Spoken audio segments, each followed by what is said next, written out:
Só que alimentar um bando com animais de 50 toneladas exige viajar longas distâncias. E pastar num território que cobre milhares de quilômetros quadrados, movimentando uma montanha de carne, requer uma coordenação sofisticada.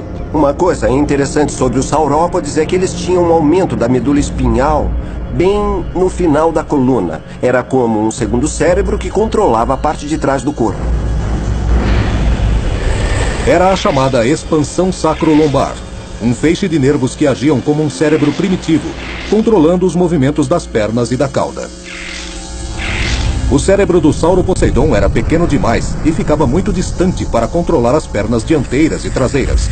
Então, ele tinha um segundo cérebro operando a parte de trás de seu corpo.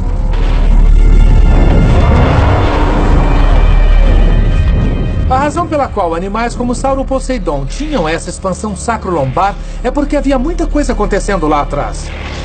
Havia muitos músculos nas pernas e também muitos músculos que iam para a cauda. Esse cérebro primitivo na pelvis mantinha as pernas e cauda do Sauroposeidon em sincronia com o corpo. Sem ele, nunca poderiam pastar em territórios tão amplos.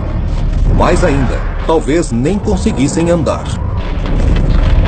Esse pequeno feixe de nervos, pesando poucos gramas, permitiu que o Sauroposeidon dominasse as vastas planícies do centro-oeste norte-americano por quase 15 milhões de anos.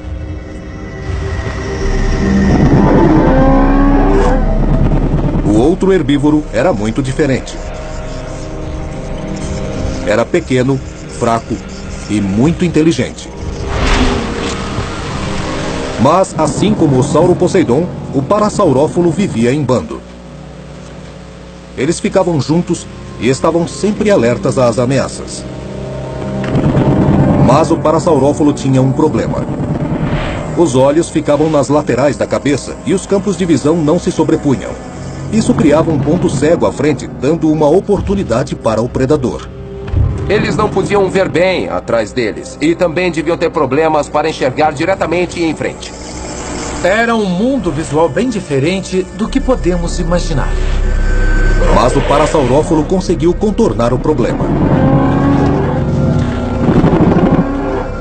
Como havia muitos parasaurófilos vivendo juntos, também havia múltiplos olhos para examinar o ambiente. E se um deles estava comendo, procurando plantas no chão, o outro podia ficar de olho, observando, alerta para a chegada de um tiranossauro. Mas nem todos os herbívoros no Cretáceo viviam em grupo. Os anquilossauros eram solitários. Eles dependiam de sua poderosa cauda e da armadura corpórea para se defender.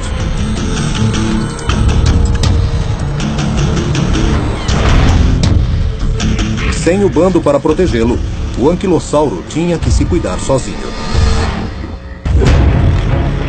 Essa tarefa ficava ainda mais difícil devido à capacidade de seu pior inimigo, o Tiranossauro Rex, de caçar na escuridão.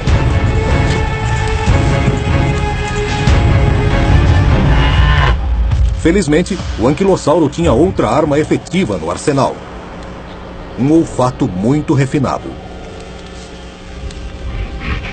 A região nasal do anquilossauro e seus parentes era uma das partes mais especializadas da sua anatomia. Para um anquilossauro, o odor característico de um Tiranossauro Rex era um aviso de morte. Ele era um animal para o qual o sentido do olfato era mais importante potencialmente do que o sentido da visão. As passagens nasais do anquilossauro entravam no crânio, aumentando significativamente a área da superfície. Este espaço ampliado era preenchido por milhões de receptores de odor.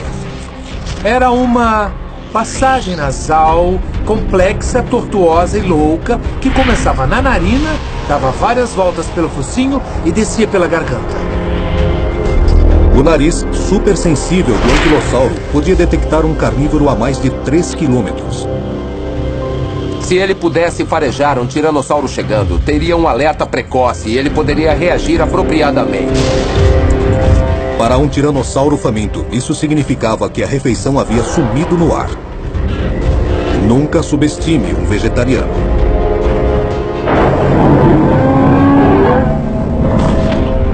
O Parasaurófilo e o Sauroposeidon se apoiavam no bando para avistar os predadores antes do ataque.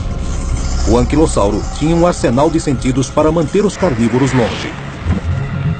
Mas não importa quão esperto um herbívoro possa ser, não importa quantas ferramentas ele tenha à mão. Às vezes, o número é que conta.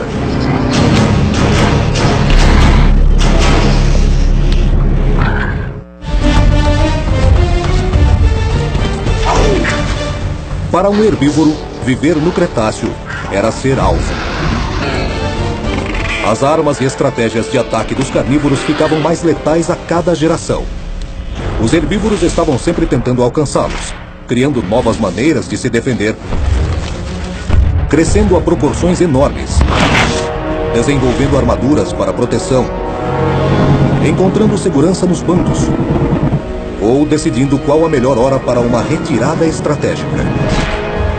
Para os herbívoros, estar um passo à frente na competição era uma luta sem fim. O tiranossauro foi desenhado pela seleção natural para superar todas essas defesas.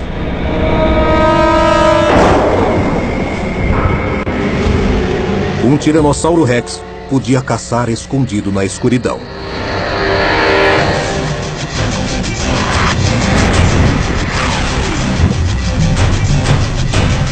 Seu alvo: um triceratops. 6 toneladas de músculos cheias de armas defensivas letais, dispostas numa cabeça blindada que vira rapidamente. Mas o triceratops tinha uma grande desvantagem. Sua visão noturna não era páreo para a visão noturna do tiranossauro.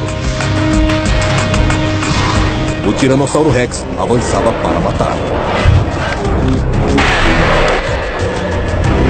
Porém, abater um triceratops adulto e saudável era encarar um grande desafio.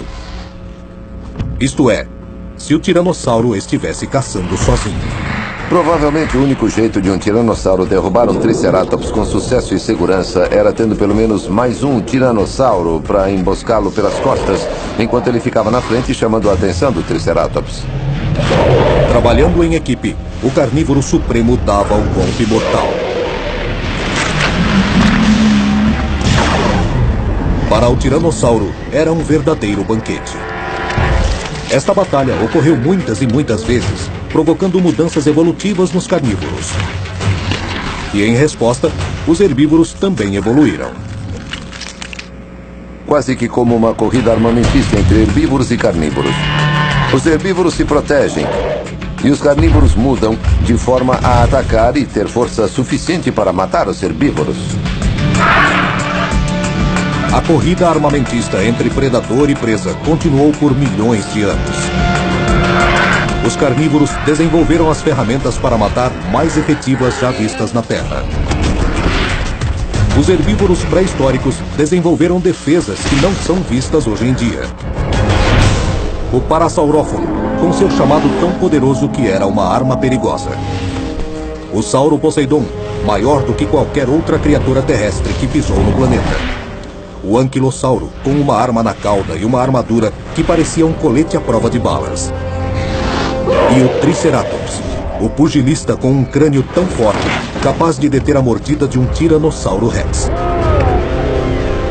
Todos os herbívoros do Cretáceo com seus aparatos complexos eram muito sofisticados. Então estamos começando a entender que, lamentavelmente, nós subestimamos a vida interna e externa desses animais. Os dinossauros herbívoros eram fortes o suficiente para sobreviver do período Triássico até o Cretáceo, mais de 165 milhões de anos. Até hoje, a batalha entre carnívoros e herbívoros continua. Mas é essa guerra brutal pela sobrevivência, essa constante adaptação, que criou o incrível mundo natural que vemos ao nosso redor hoje.